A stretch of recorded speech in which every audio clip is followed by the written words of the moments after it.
In the northern reaches of the Kruger National Park, life depends on one thing: water.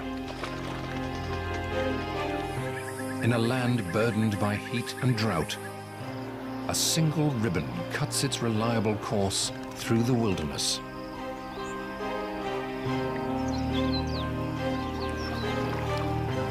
It's a lifeline to all creatures, great and small. In the height of the dry season, everything must come to the river. From dawn to dusk, animals converge on the banks of the Luvuvu as it winds its way through the many habitats of an area known as Pafuri.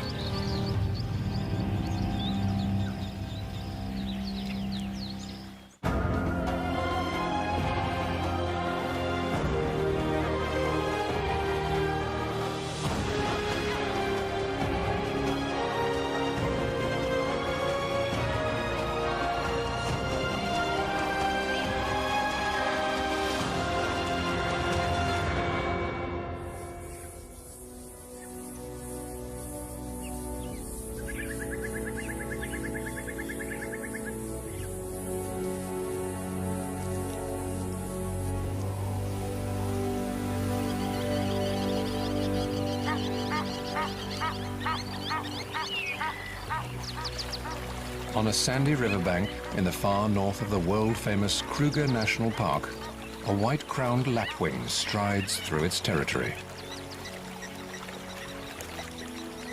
He and his mate control half a mile of riverbank. It's the height of the dry season, and the water level is at its lowest. The best time for nesting on the sandy banks.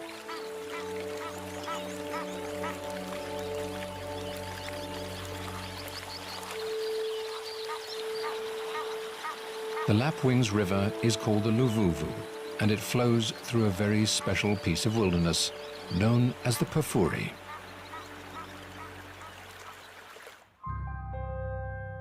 Situated in the northeast of South Africa, Kruger National Park covers some 7,500 square miles. The Pafuri lies in the most northerly reaches of this expanse. It's sandwiched between two rivers, the Limpopo to the north and the Luvuvu to the south. When they break their banks, they nourish a great floodplain that covers much of Pafuri.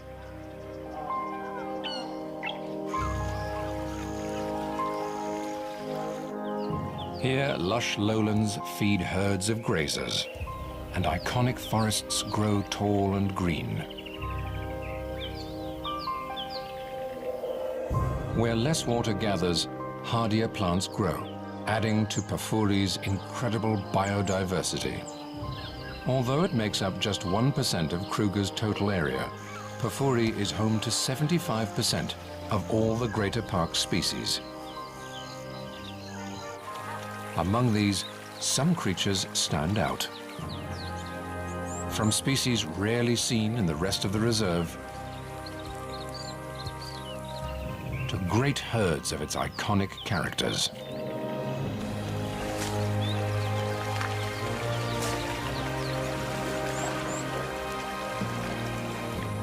But above all the others, it's Pafuri's birds that set this place apart. More than 450 species make their homes here, the greatest diversity anywhere in Kruger.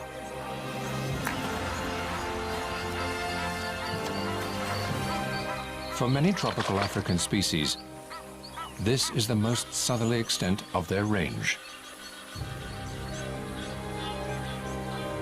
It's midwinter and the height of the dry season. After a protracted drought, the great Limpopo River stands dry. But the Luvuvu still flows, making it a busy watering point for birds and animals alike. And the lapwings have done well to secure a spot on the banks. For almost all wildlife, each day includes a trip to the river during this trying time of year.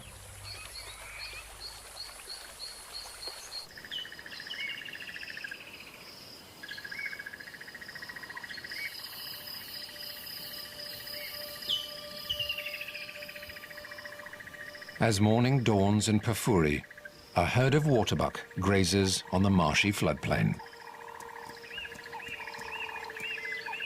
With the males weighing up to 550 pounds, these are among Africa's most heavy-set antelope. They fuel their bulk by feeding on the most protein-rich grasses and herbs they can find. And during the dry season, it's the floodplain that provides. All this protein builds up a thirst, and waterbuck are among the most water-dependent of all antelope. As the day heats up, they'll move down to the Luvuvu to drink. If not for the river, they couldn't survive here through the dry season.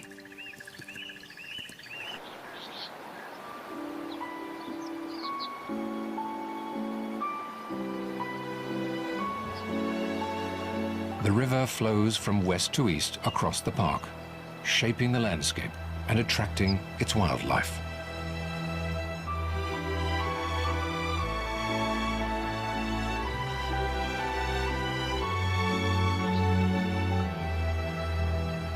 Here in the west of Pafuri, it's carved a deep canyon through the rock.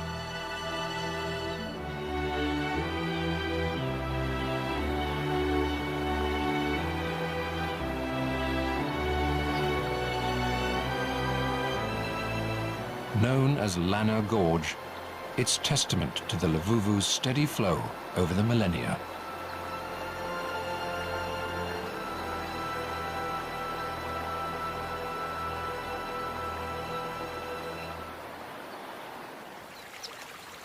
Further downstream to the east, the rocky sides give way to sandy riverbed.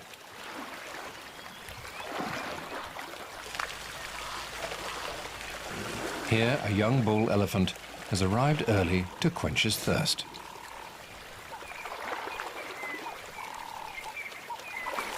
Pafuri, with its perennial water sources and green growth, is famous for its resident elephant herds.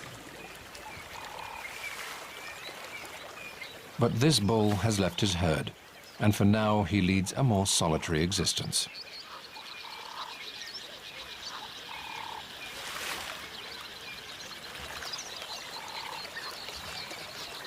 Social contact is an integral part of elephant life, and he will have spent his first 15 years in the company of his mother, siblings, aunts and cousins.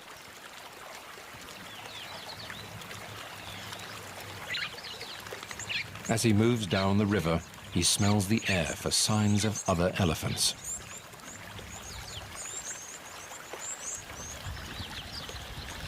If he can find a group of other bachelors, he may join them for the sake of companionship.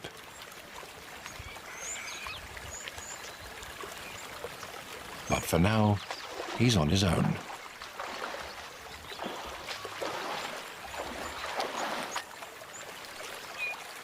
Just downstream, another group of social creatures makes their home.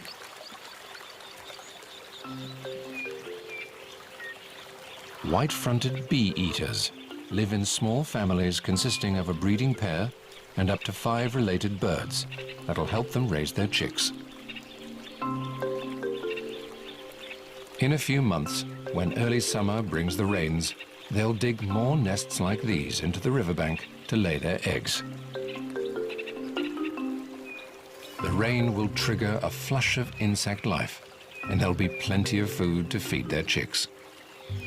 For now, the adults can support themselves on the insects around the river.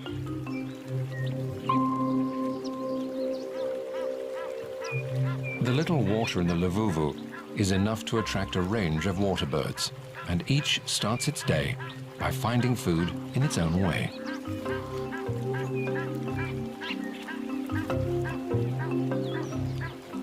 A pair of African jacanas treads delicately at the water's edge.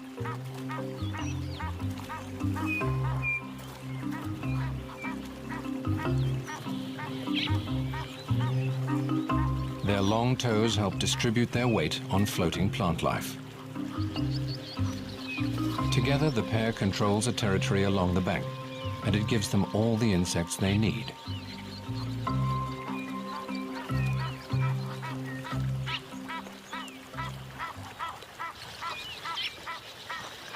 A pair of Egyptian geese forages on aquatic plants growing in a stream. They get stuck in, reaching down for the tastiest morsels.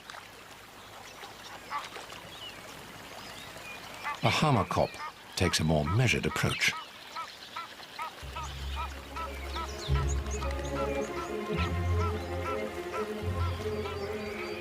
He's after creatures living among the river vegetation.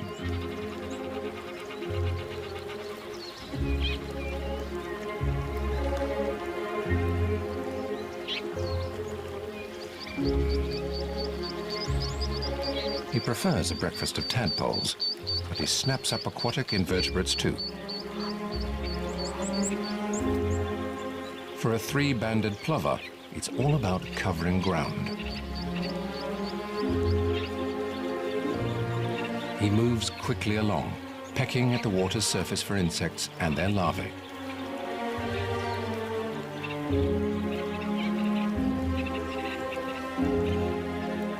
It'll take a lot of this tiny prey to fill his belly.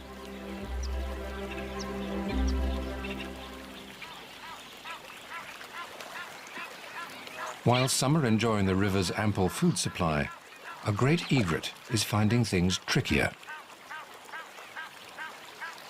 It's after fish and amphibians, but they're proving elusive.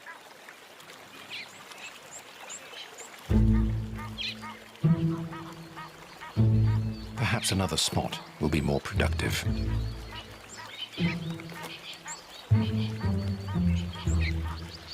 It readies itself for the strike, but fails again.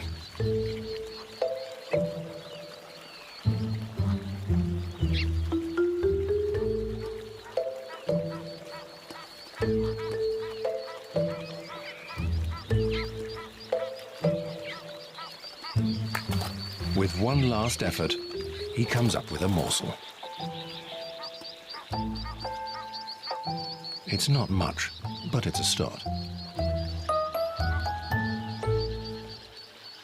While most of the birds feed on small life,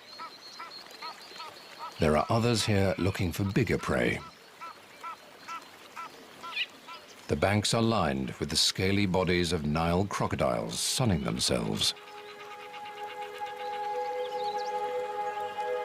Since the Limpopo River to the north dried up, many of the resident crocs have moved into the Luvuvu. Here the water still flows deep enough to sustain them. They're best known for ambushing prey from beneath the surface. But crocodiles will feed on fish too. They use their powerful tails to pursue their prey underwater.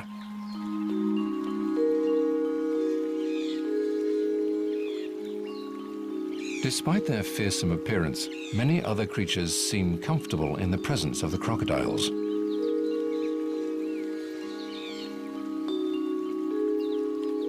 A flutter of butterflies cuts a sharp contrast with the rugged reptiles.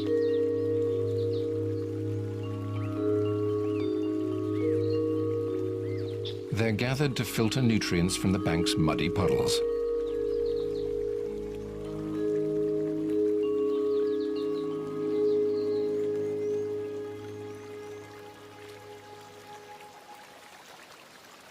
The winged gathering attracts a crowd of its own.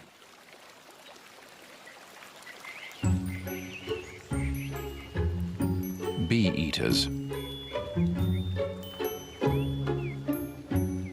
The picky birds scrape the wings from their prey before devouring them.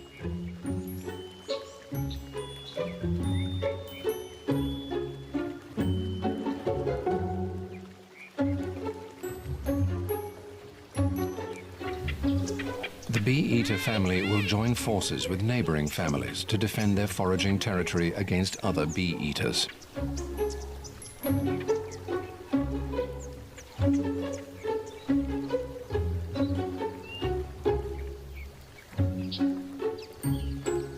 The river's water is a magnet to insects in the dry season, and the bee-eaters can't risk sharing their private food store.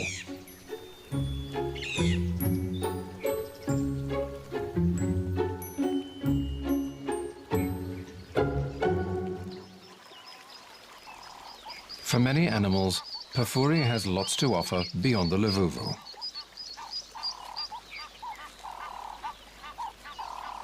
The teenage bull leaves the river to make his way through the bush, looking for companions.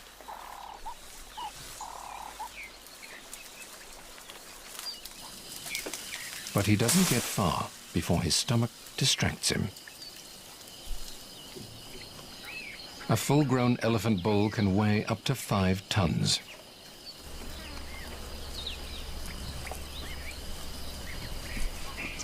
His dinner plate-sized feet are specially evolved to support this massive weight, with thick cushions of fatty and fibrous tissue to absorb the pressure.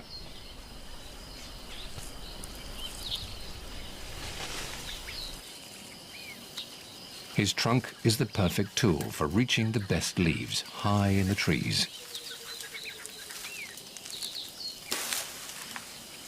The riverside vegetation is his first snack on his day's quest for company.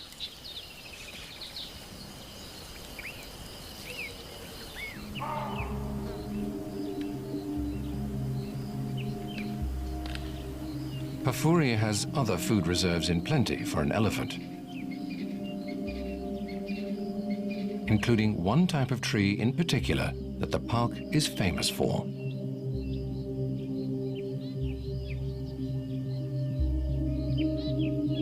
Known as fever trees, their smooth yellow-green bark is unmistakable.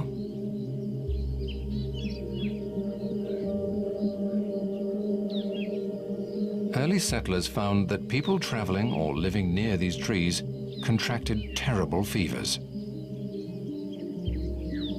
They blamed the trees themselves for the illness, but the blame was misplaced.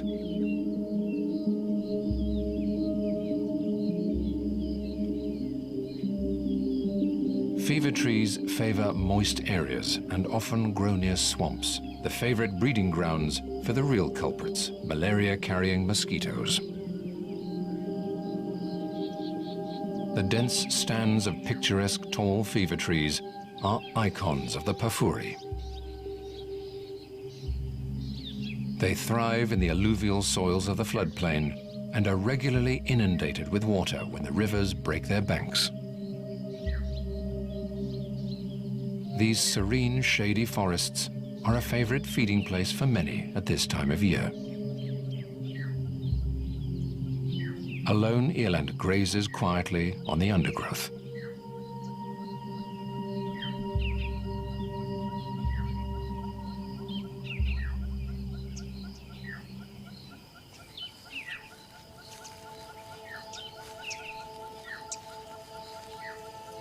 Not far away, a massive elephant bull disturbs the peace.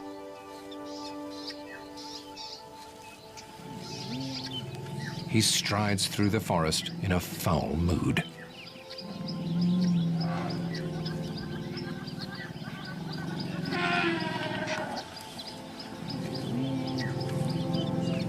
And it soon becomes clear why. He has a handicap to his most powerful tool.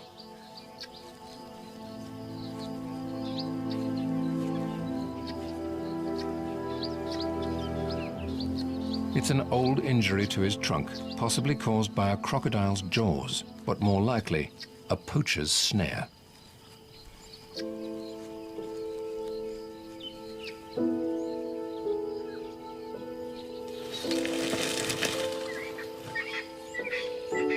He can't fully extend it vertically to reach leaves.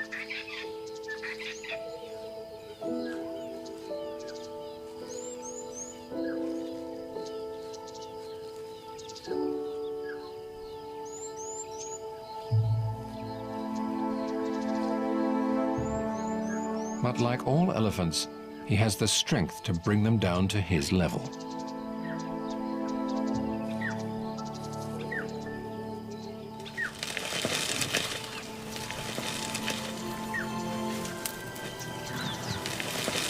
Once he chooses a tree, his incredible power takes care of the rest.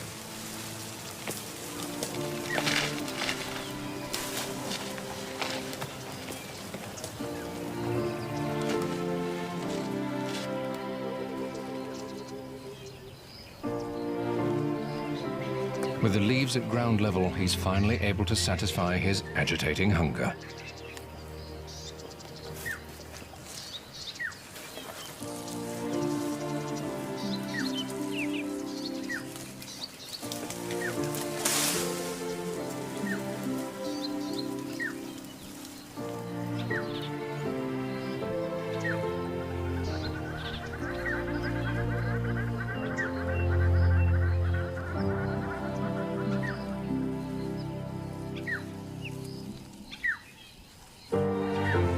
Having eaten his fill, he moves slowly off through the forest.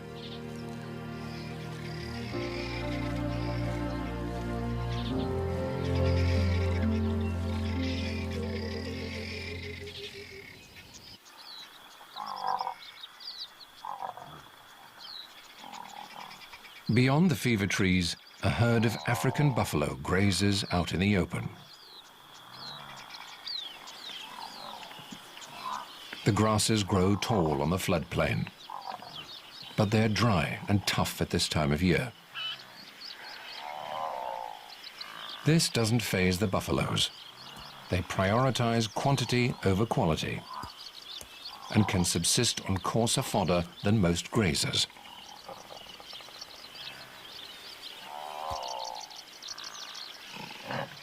The herd is a moving restaurant for oxpeckers that pick away at pests and parasites.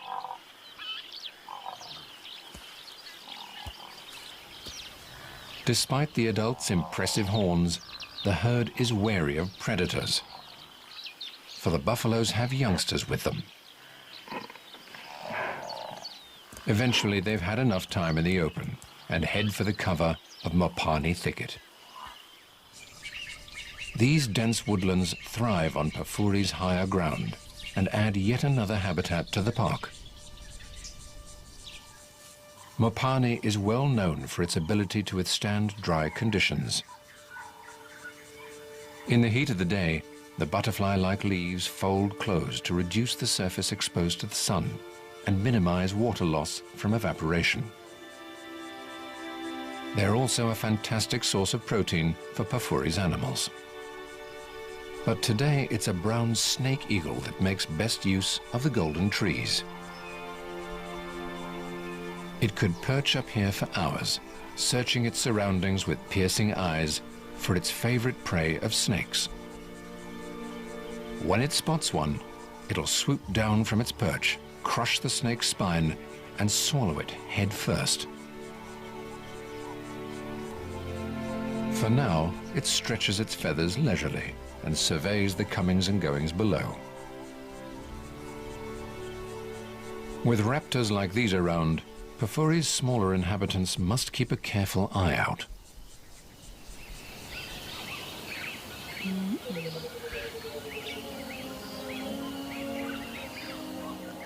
In the woodlands nearby, a deserted termite mound is home to a pack of dwarf mongooses.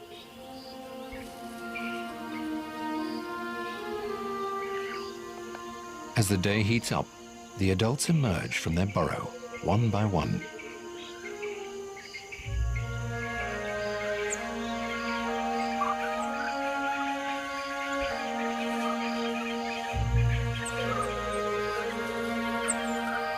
A communal latrine outside the entrance gives a clear scent sign that this home is taken.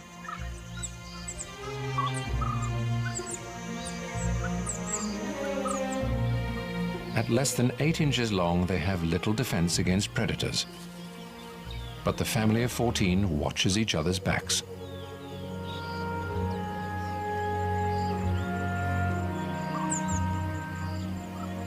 Sentries take to higher ground to get the best vantage point possible. Vigilance is key. There are pups to protect.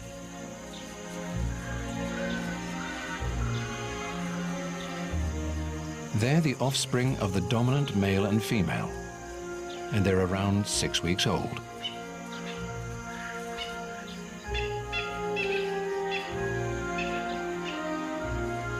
The whole pack works together to raise them.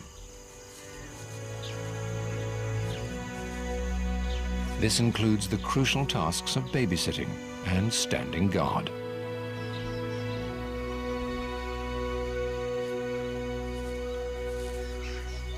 Subordinate females help suckle the young, some without ever having been pregnant themselves.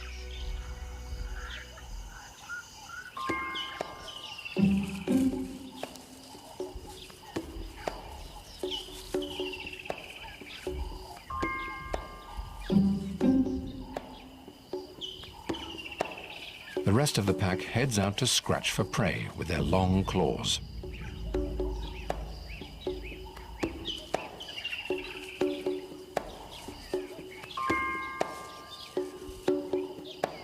In the undergrowth of the dry woodland, there's plenty of food to be had.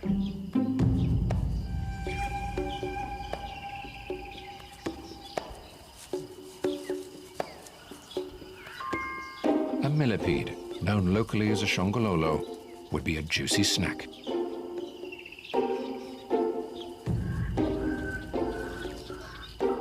Despite its many legs, it's a slow mover. It must make good its escape before the mongooses sniff it out. The little hunters do most of their foraging on the ground, and the millipede makes a lucky choice in climbing up a tree to safety.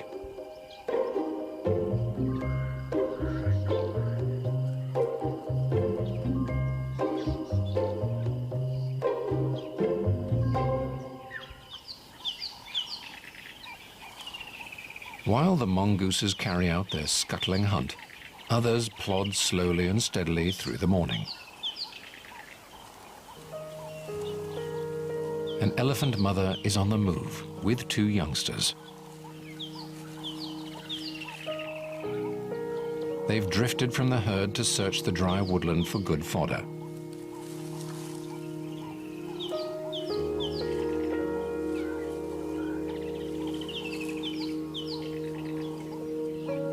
Only the younger calf is the cow's offspring. It stays close to her for safety at all times.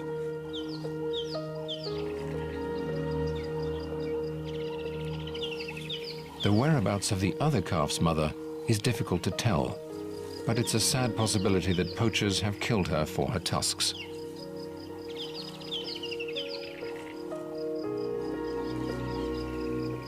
The 3 must rejoin their extended family soon. There are lions in Pafuri, and protection within the herd is crucial for young elephants.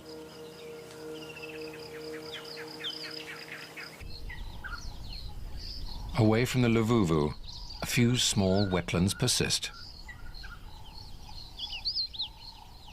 This pan formed from runoff surface water during the last rains, and there's enough here to last the dry season.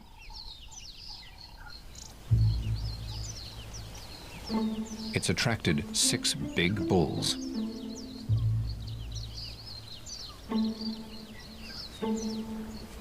Among them is the young bull that was in the river this morning. The gathering at the water offers him some company at last. The heavyweight with the injured trunk is here too. Neither can compete with the biggest of these bachelors. He wears a tracking collar, and researchers have been following him for the last 10 years.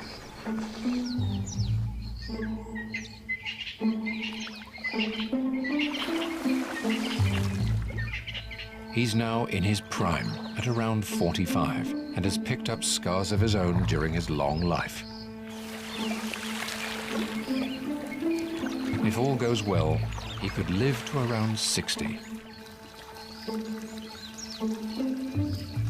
The other bulls give him plenty of space at the thirst-quenching water.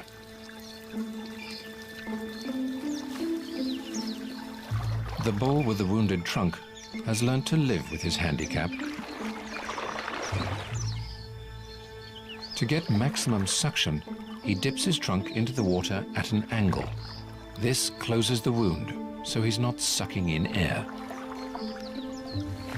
But when he sprays it into his mouth, it's a losing battle.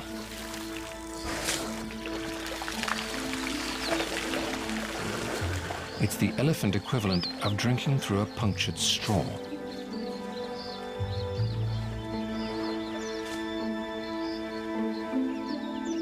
With this constant impediment, his agitated state from earlier in the day is easy to understand.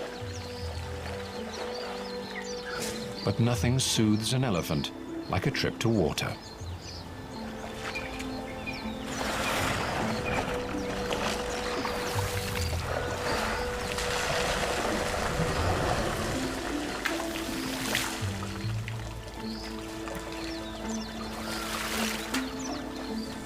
And it always involves a good splashing.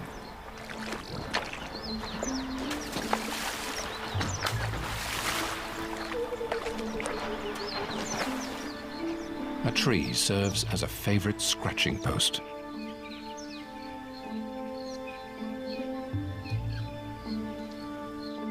And a final layer of dust will protect against the hot afternoon sun.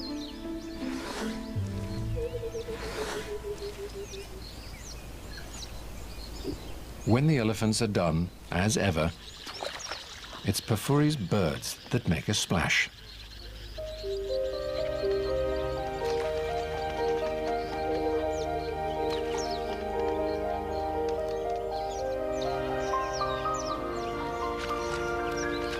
Fork-tailed drongos bathe themselves by plunging briefly into the water before flying off. It's the epitome of going for a quick dip.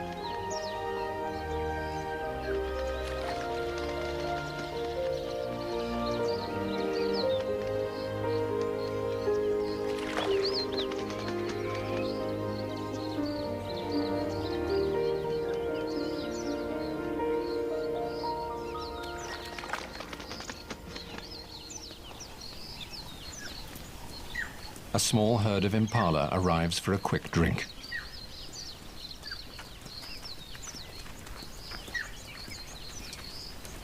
They're vulnerable with their heads down at the water and move swiftly on. As the midday heat sets in, many in Pafuri seek out water.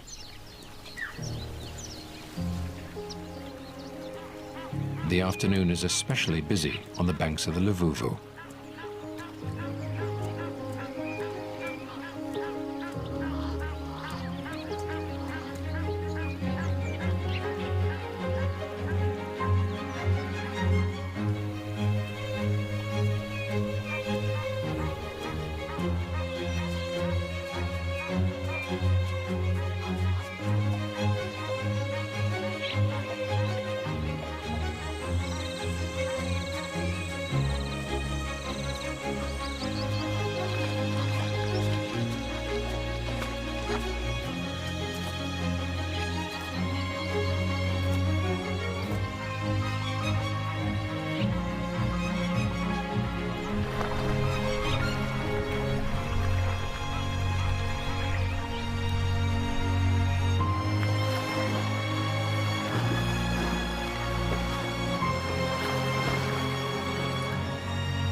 The river draws all of Pafuri's diverse life, including some that are rarely seen elsewhere on the continent.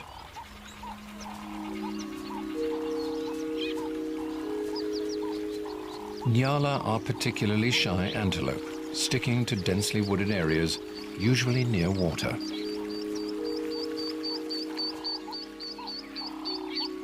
The riverine forests here are perfect habitat for them.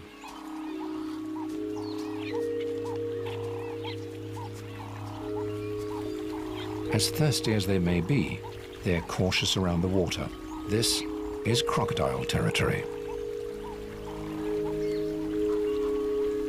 Across the river, a female Nyala has arrived with her 2 offspring. They're just as cautious as the males, and for good reason.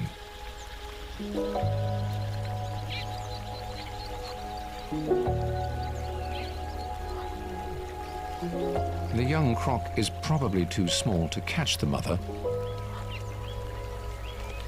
might stand a chance against the fawn, and they're not taking any risks.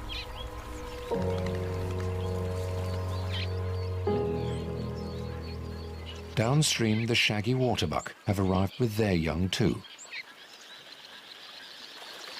Even in the winter, temperatures can top 80 degrees Fahrenheit.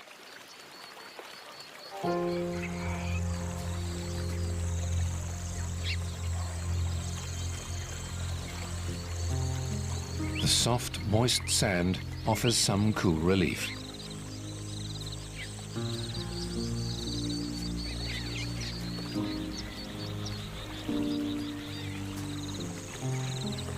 Most at the water come with company, but an old buffalo bull has arrived alone. He's retired from the competition of herd life and no longer has to wait for hundreds of herd mates to quench their thirst before he moves off. He's not the only old male on the banks. The warthog boar's huge facial lumps are testament to his age.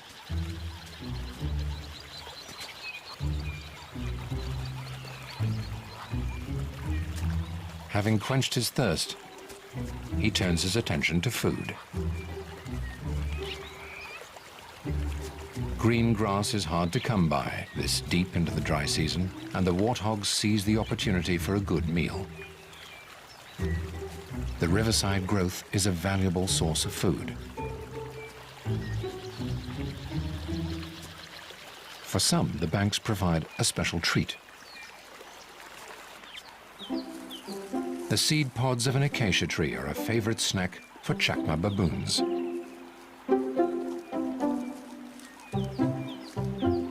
With arms as long as their legs, baboons have evolved to walk on the ground more than any other monkey.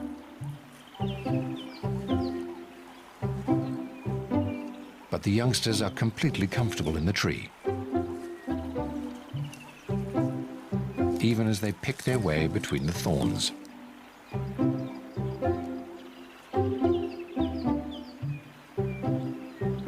For all the animals, the river offers food, water, and some relief from the afternoon heat. For the birds, the enduring flow serves another crucial purpose.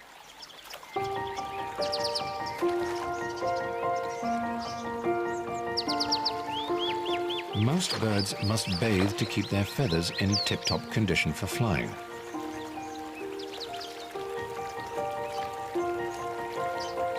The river is one of the few places they can do so at this time of year. And they take full advantage of the cleansing flow. A white-crowned lapwing indulges in an afternoon bath.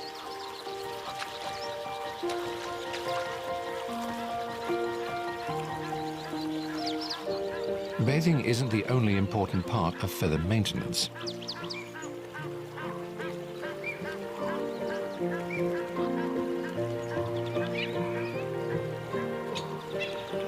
Others along the river preen to remove dust and parasites and carefully organize each feather into its proper place.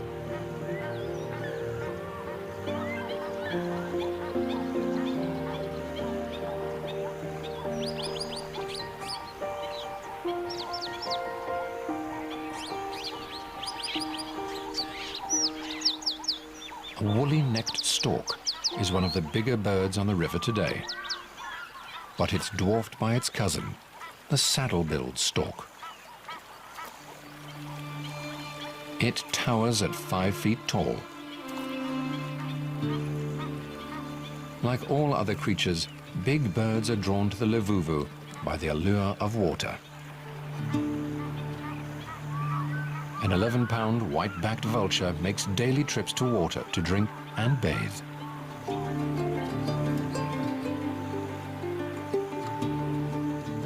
But among all of Pafuri's birds, one species rules the roost. As their name suggests, African fish eagles specialize in catching fish. Unlike the smaller birds, the low-flowing river offers them little in the way of food here. But the eagles are resourceful. They prey on a variety of smaller life, including water birds.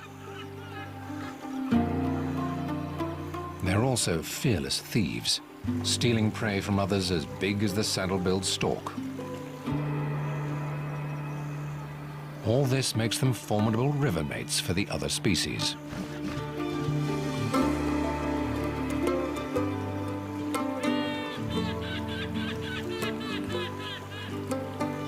Like all here, they too must drink.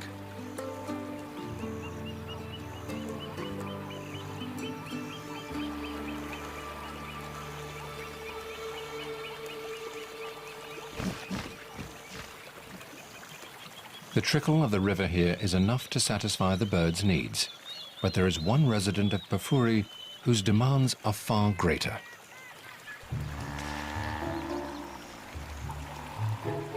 Hippos need water deep enough to submerge their great bodies entirely.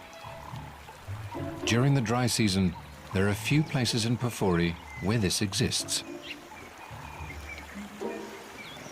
Where the Luvuvu meets the dry bed of the Limpopo, in Pafuri's easternmost corner, it has formed a natural dam deep enough for a pod of hippos.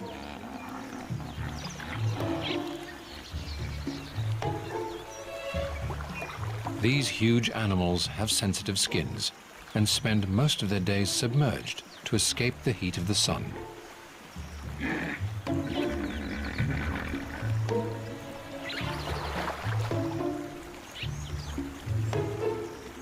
This bull is in charge here. Should he need to assert his control, he can open his jaw to 150 degrees, bearing 20-inch long tusks.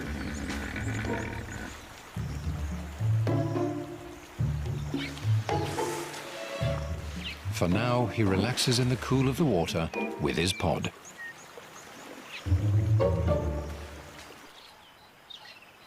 At the end of the Luvuvu, the riverbed of the Great Limpopo shines white under the afternoon sun. Known as Crook's Corner, this point forms the border between three countries: South Africa to the southwest, Zimbabwe to the northeast, and Mozambique to the east.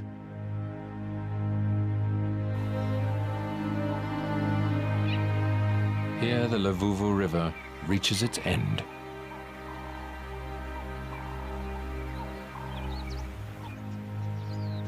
After flowing steadily eastward, it meets a boundary it cannot cross in the broad sandy bed of the Limpopo.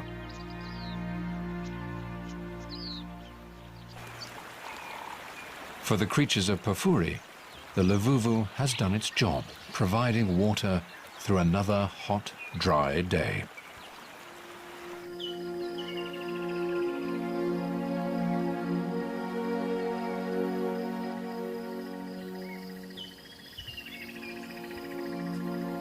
As evening sets in, the waterbuck are back, grazing on the floodplain.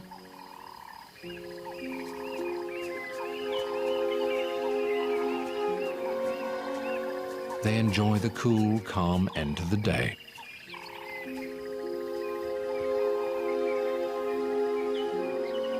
The young elephant mother and her calf have found their herd as they emerge to cross the plain for a drink in the river.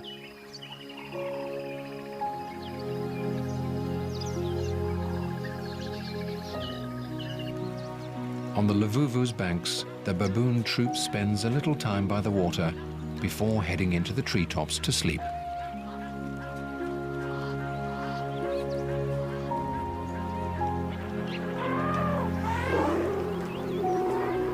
The river is a picture of peace until the elephants get here.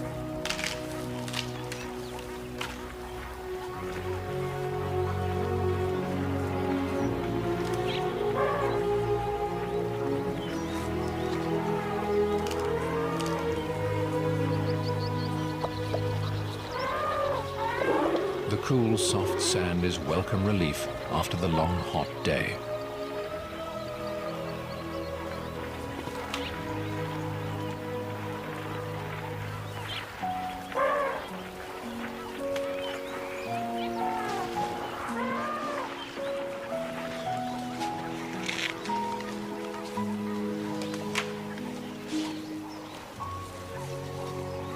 The Livuvu's banks are the site of a reunion.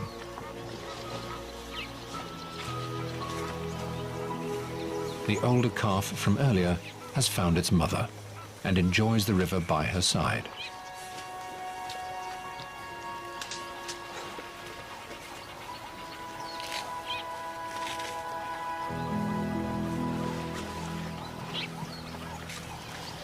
The herd takes its time to refuel with food and water.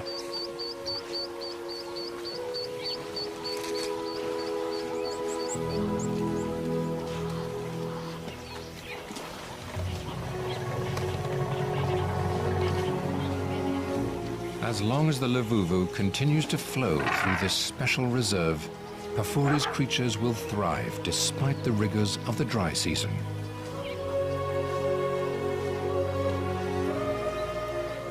Sooner or later, heavy rains will come.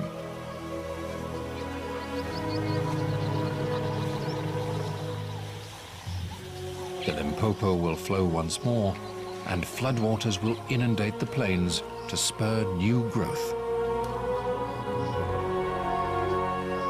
Until then, the elephants and others will find all they need along the banks of the Pafuri's everlasting lifeline.